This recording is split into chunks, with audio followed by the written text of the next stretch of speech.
Philippine President Marcos's visit to the United States has been somewhat awkward. In an attempt to curry favor with the U.S., Marcos made remarks related to China during his meeting with Trump at the White House. He claimed that the Philippines did not need to balance its relations between China and the U.S., praised the so-called alliance, and emphasized that the Philippines has always regarded the U.S. as its primary partner.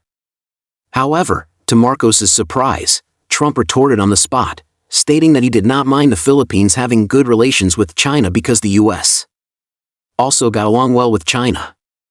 Trump's move to undercut him really put Marcos in an awkward position.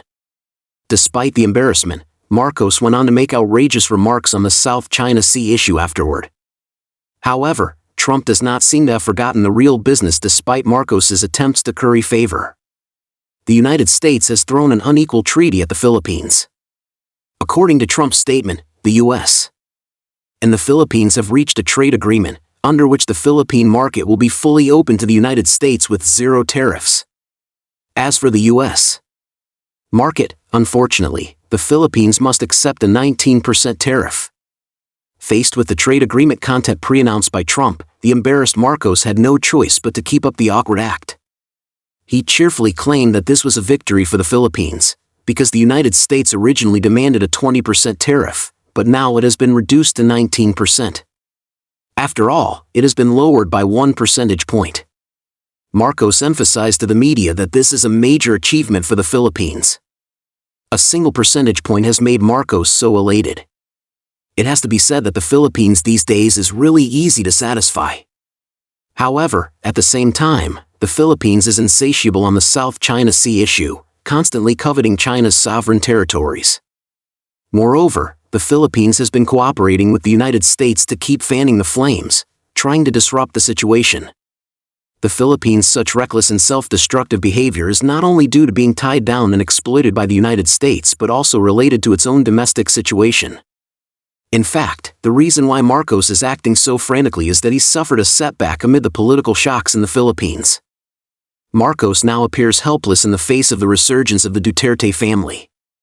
Although he used a series of tactics to get the Philippine police to cooperate with the International Criminal Court, ICC, in arresting Duterte and detaining him in The Hague, where Duterte endures harsh prison conditions, unable to get hot meals or even take his regular medication, Duterte's popularity remains intact. He has even been elected mayor of Davao City. At the same time, Marcos has failed to take down Sara Duterte, Duterte's daughter who has become the Philippine vice president. In her public statements, Sara has once again demanded the ICC release her father, directly pointing the finger at Marcos. She accused Marcos of colluding with the ICC and funding fake witnesses to frame Duterte with false charges. Notably, the Philippines is not a signatory to the relevant ICC treaties. Duterte himself had previously questioned that his arrest was politically motivated, simply because the Philippine senatorial candidate he supported is a critic of Marcos. Judging from the current situation, Marcos's attempt to suppress the Duterte family has backfired, leaving him in a passive position. Under such circumstances, Marcos can only seek to build his public image through other means. This is why he considers the U.S.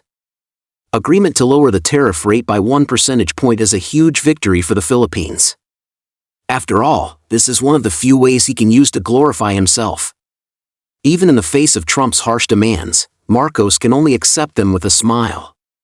However, in the long run, the Philippines' bottomless concessions to the United States will certainly be detrimental to its own development. During Duterte's tenure, the Philippines did not overly attach itself to the United States. Moreover, due to the stable development of China-Philippines relations, the Philippines reaped a lot of dividends. The Duterte family's extremely high popularity and approval ratings in the Philippines have already shown what the Philippines needs. Marcos's arbitrary and stubborn actions obviously cannot change this fact.